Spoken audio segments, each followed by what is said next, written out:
So yun, hey guys, mag-vlog muna tayo. Vlog ulit natin yung Honda Civic natin dahil ang tagal na naka-stock.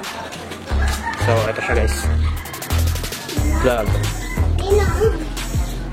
Okay, malinis. So ito nga pala yung ano, medyo maingay na sa labas kasi. And guys, Honda Civic. Kulay orange. Pasok muna tayo sa loob. So, Honda Civic. Turbo timer na tayo. Stock pa rin yung ano. Tawag dito steering wheel. Pero yun, pininturahan ko yun. Ayan. Pininturahan ko yan. Pininturahan ko to. Pininturahan ko yan. Mga yan. Tapos dito sa loob ng quarantine. 1 year na din. Simula ng quarantine. Yan. Dark na dark. Packboy na packboy. Ito yung coaching pack. Pang packboy na walang pack. Honda Civic FD 2008 model. Pati yung sidings niya. Bali ito plano ko din itong ito plano ko din ito yung turahan eh ng black para pantay-pantay. Black na black. At ito pag may another lock doon na naman, hindi, joke lang. Yan, bakit mitirahan to. Ito hindi siya totally black talaga eh. May pagka green siya pag sinangga ng araw eh. Tapos tinanggal ko yung headrest dito. Tapos dito sa speaker ko, dalawa na lang yung gumagana. Dito, tsaka doon. Hindi dito banda. Sometimes gumagana. Ayan. Nakarekaro tayo. Ayan ang bus. So, dito tayo sa loob. Black. Ito, hindi ko na pinturahan ito. Kasi mapusisi ito. Kailangan pang i-tape yung mga to. So, yun na lang yung pinturahan ko. Tapos ito, normal na nakuha ito sa mga sakyan kasi yung sinat ng araw dito tumatama. Ayan, tapos naka-bride na tawag dito. Sun visor. Tika-aro. Racing seat. Tapos, ayan, medyo mainit dito sa loob. So, ayan guys, ito pala yung Honda Civic ko, 2008 model. Na-stock siya ng almost 2 weeks. Tama, almost 2 weeks na naka-stock. Tapos kakapandar ko lang kanina. Halos ayaw niya na mag-start kasi siguro baka natidrain na yung battery dahil gumagana kasi yung mga sensor niyan eh. Pag pinaparada mo yung kotse mo, nakalock. May kuryente pa rin dumadaloy. Kasi yung alarm niyan. So yun, tapos ito dating naka-air sus to eh. Yan, napapansin nyo. Tapos yung mga hose niya sa ilalim nandun pa, buo pa. Pero nung binili ko to second hand lang. Yung owner, tinanggal niya yung air sus. Tapos binenta niya sa akin ng mura. So, okay lang naman. Tapos, ayun. So, eto, binili ko to kasi ito yung childhood dream car ko eh. Pero medyo may bahid na ng kasi tawag dito pang factory. Pero depende pa rin sa tao. Nagaya ko sa yung susi. Okay, naiwan ko yung susi. Kunin ko lang sige. Haba yung susi ko. Itong susi ko ako rin nag-DIY niyan. Binili ko to sa Lazada. Tapos nilagay ko to.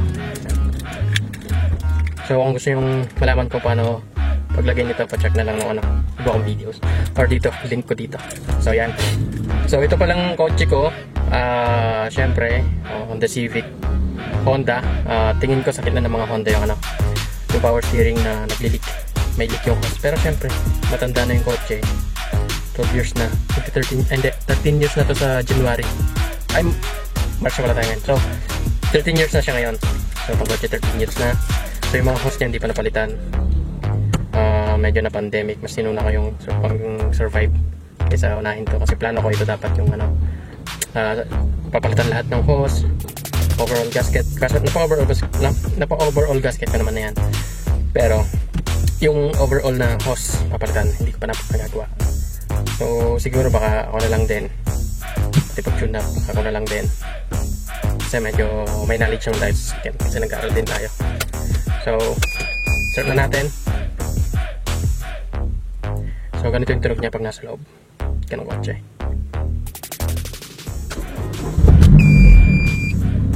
So yan, yung narinig yung nagpipip, yun yung turbo timer natin. So yan, ganito lang siya. Bali, hindi na to cold start kasi nakaparada ako dun sa bahay ng lola ko.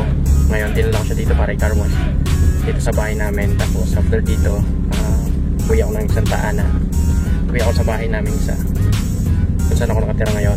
Tapos kasi bukas gagamitin ko itong kotse. Meron akong photoshoot na bali ginagamit ko lang talaga itong kotse pag meron akong shoot para medyo professional din tayo din. Hindi, joke lang. Hindi, gusto ko lang gamitin kasi may mga gamit din ako na hindi ko siya pwedeng imotor. So yan. So ito yung binili ko na pasadya na pipe.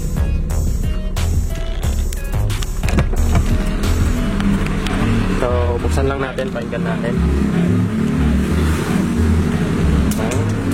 Bawa ng bata doon. So yun, naririnig nyo. Sige, upo ka lang. Ayan. Chill lang naman. Okay naman siya. Hindi naman siya sobrang pero ang ganda ng tunog niya.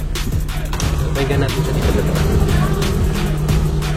O yan, pakinggan natin. Galing sa labas. So yun. Okay naman. On natin yung aircon dahil medyo mainit. So kung mapapansin nyo, tahimik naman, chill na chill dito sa loob. Hindi naman siya ganun kayo.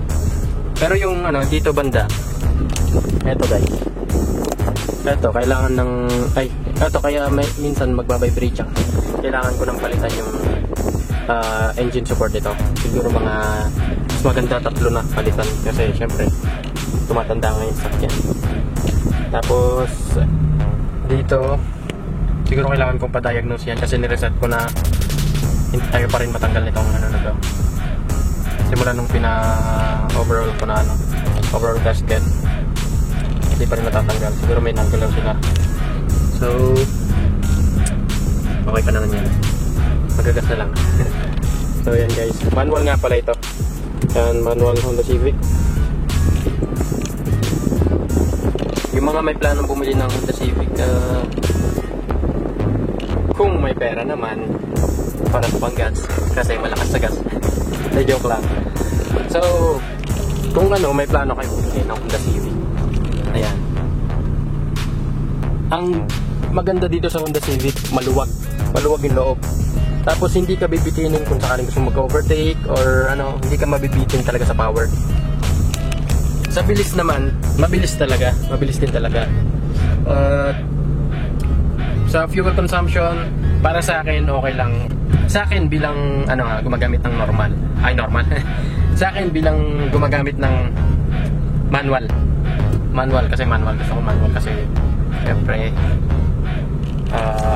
para medyo hindi nakaka-boring. Hindi ko naman sinasabing boring yung hindi lang mas prefer ko lang talaga para wala tayong nasasagasan. Mas prefer ko lang yung manual. So yun. Tapos aircon, malamig, malakas din. Umaabot naman yung aircon sa likod lalo pag sobrang lamig na dito sa harap. Hindi, joke lang. Basta depende sa direction. Kunyari, sa akin kasi pag meron akong passenger sa likod, so eto, nakatutok yan dyan. Dadaan siya dito. Ganun din sa kabila. Tapos ito sa akin, ito naman nakatutok yan dito sa taas or sa gitna dito. Wait lang. Okay, medyo DSLR gamit natin, medyo yan, dito yung direction ng hangin dito. Tapos yung itong dito, direction niya sa atin, sa mukha, sa leg, kahit saan. So dun banda kaya tinanggal ko yung yung head support, headrest, para yung pag tumingin ako sa salamin dito, tumingin ako dito sa salamin, dire-diretso, walang nakaharang. Yan. So yan guys, ito yung syempre medyo matagal na. Ito functional pati. Function pati kung sakali ma-reach nyo yung ko. Tapos parang old school to kasi siguro yung mga iba hindi na ganito yung nila. So ito manual pa manual pa yung So siguro kung kung may interesado, bilhin nyo na to. Ayan. Presyong ka-Honda. So yun. Tapos share ko lang din yung ano ko. So bali itong gulong ko pala guys. Patay na natin yun. Kasi wala tayong gamitin.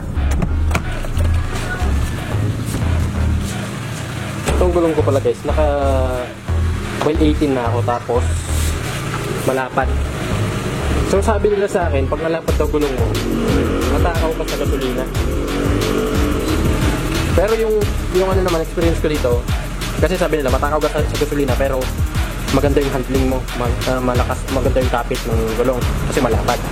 Yun nga lang, disadvantage niya, medyo tumatakaw daw siya kasi malaki at mabigat. So ito siya, Supra, made in Korea. So yan, medyo bakbak na, malapad yan guys. Nakabay 18 na ako. Ay spoiler. So ito yung muffler ko, hindi naman siya gawang ganyan. Cold start, tubig. Ayan. So yun guys, hanggang dito muna tong vlog natin at dito sa Honda Civic. Lilinisin ko na lang muna. Pero diretso ko muna yung gulong. Yeah. Yan, diretso na yung gulong. So ngayon, lilinisin ko muna to para makauwi na din. So, thank you for watching and please subscribe guys kung gusto niyo itong mga ganitong video, or kung gusto niyo lang manood. Hindi, joke lang. So please subscribe guys para masupport tong channel na to, channel ko. So thank you guys. God bless. Bye bye.